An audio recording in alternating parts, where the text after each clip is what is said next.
Hey guys, so I'm in Yakima, Washington, and I'm at the Gear Jammer truck stop. I don't know if you can see that sign up there, but right next door is a Best Western Plus that's pretty decent and an Outback. I have a load to go pick up, but there was an avalanche. Yep, an avalanche on I-90, so I'm not going to be able to pick that up till tomorrow. So I'm still 100 miles away, but there was no point to try to go get up there. This is pretty much the closest place that I should be that's safe. And so I'm just gonna go have a steak dinner and go get a room, go get a nice hot bath, relax. And you know, this is how I do it out here. It's been nasty weather. I dropped off Tira. See, look at that. Isn't that a beautiful sight? There's actually a shopping mall around the corner from here.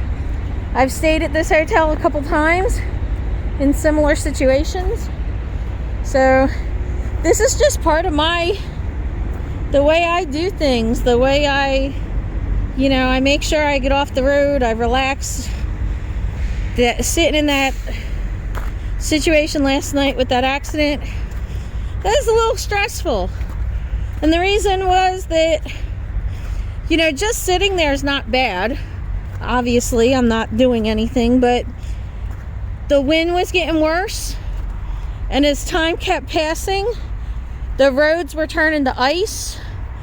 And I wasn't really worried about my clock ticking down, but then you have to worry about parking.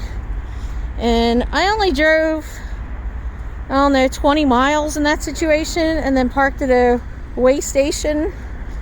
But I turned off my phone, turned off my Qualcomm, went to bed. I intended just to do the 8 in the sleeper thing, because I could have, gotten up and ran, but honestly, doing the whole Team TNT thing is exhausting. I slept for 13 hours. So, woke up and the roads still aren't cleared for where I gotta go.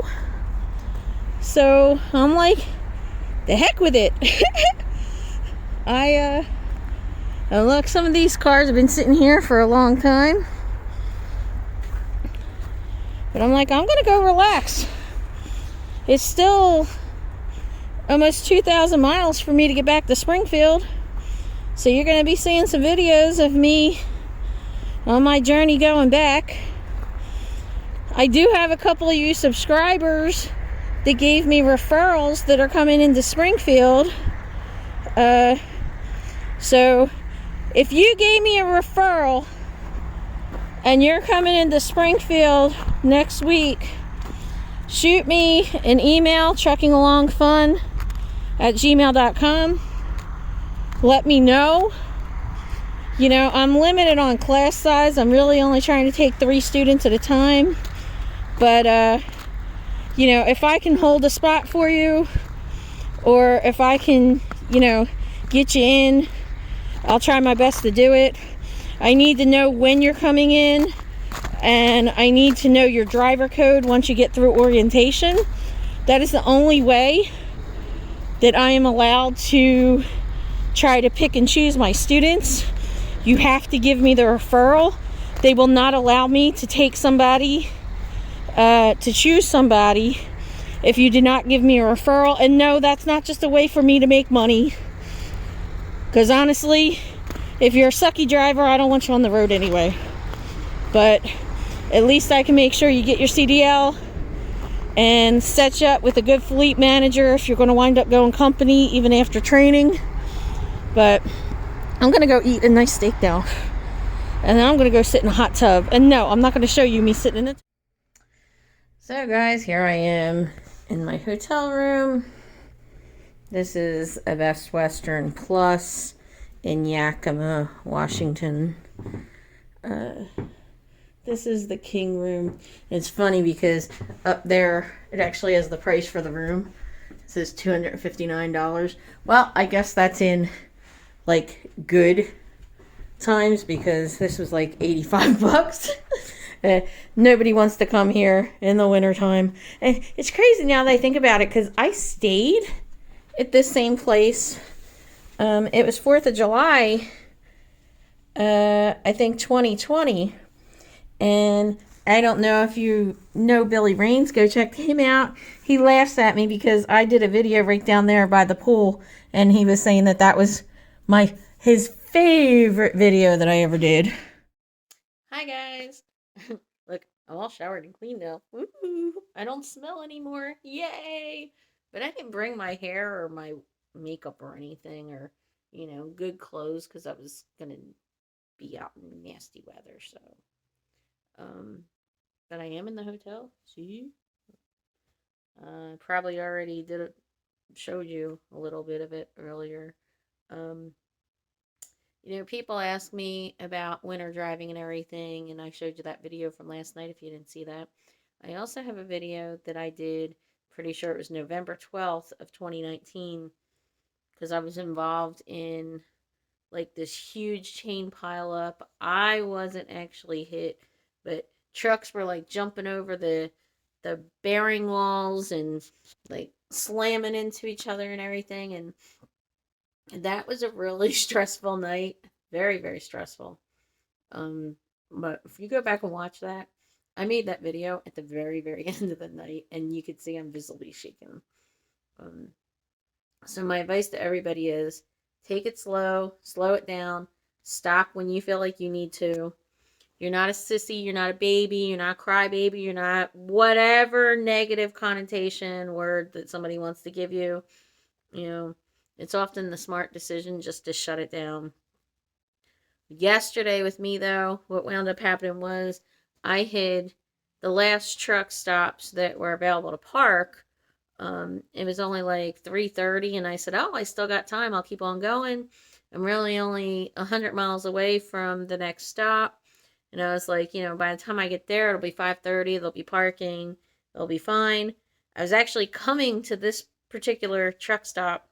I've been here before, and that's one really cool thing.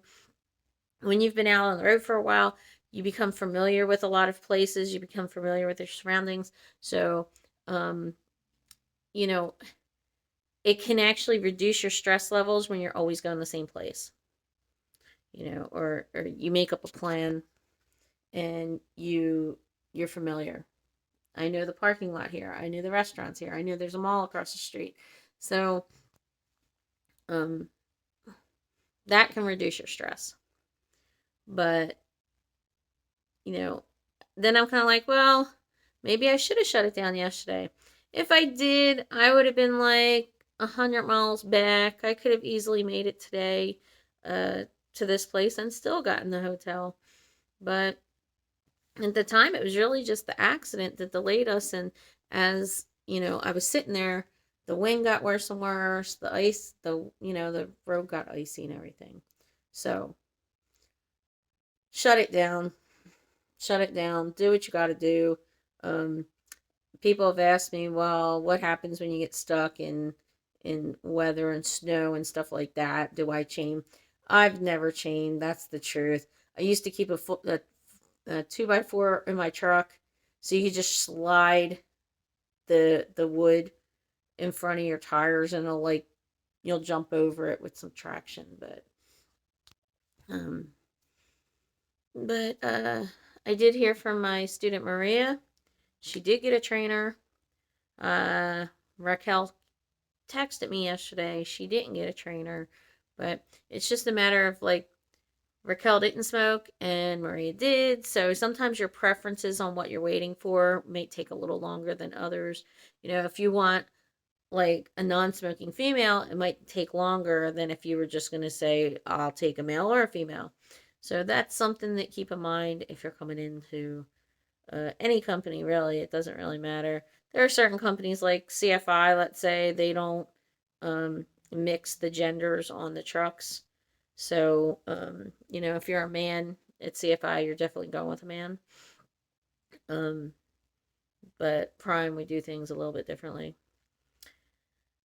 And let's see, I did tell you that I'm planning on going back to Springfield. Oh, man, I can't wait. This snow has been terrible this year. And I know there's another storm coming. And I'm like, oh, well, it's just, somebody said to me, well, what about that load? And I'm like, well, guess what? If Prime's not worried about the load, they're gonna go send somebody for it. But the roads are closed. Like you can't get to I-90 is like completely closed. So uh, avalanches, mudslides, ice storms. Been dealing with a lot this week, but there be people in other places. My friend was in North Carolina. He got hit by snow. My friend in Virginia hit by snow. Friend in Kentucky hit by snow. So there's a lot of accidents out there. My friend Billy was just saying he's in Indiana. Hi Billy. He's was stuck in snow in I-70 in Indiana. Not good place, but always know where you're gonna stop. I tell everybody this, even Tara just got off the truck. I do this. I take a notepad, a legal pad, and I have it right up on my dash, and I sit there and I mark down like all the truck stops, the way stations, the casinos. Try to do that like every 50 miles. The worse that the weather gets, then maybe do it every 25 miles. Because when you're new and you really don't know how far everything is, it's more information is going to make you feel better. It's going to reduce your stress level. So if you do get into a bad situation, you can sit there and say, oh, I'm only 25 miles away from this. I can make this, rather than just really don't know, not knowing where you go. Information is power. Always allow yourself to be more powerful to give you less stress. I slept 13 hours. I couldn't believe it. That's crazy. But I'm gonna get up in the morning and hopefully that this I-90 will be open. They said they thought it would be open, so we'll see what happens. But in the meantime, I'm gonna enjoy. I'm gonna watch some TV. Maybe I'll go walk over to the mall. And stay safe out there. Like, comment, subscribe, ring the notification bell, and I hope to see you out here trucking along. Just make sure the truck is upright. Don't be sliding all over everything. That's not good. Bye.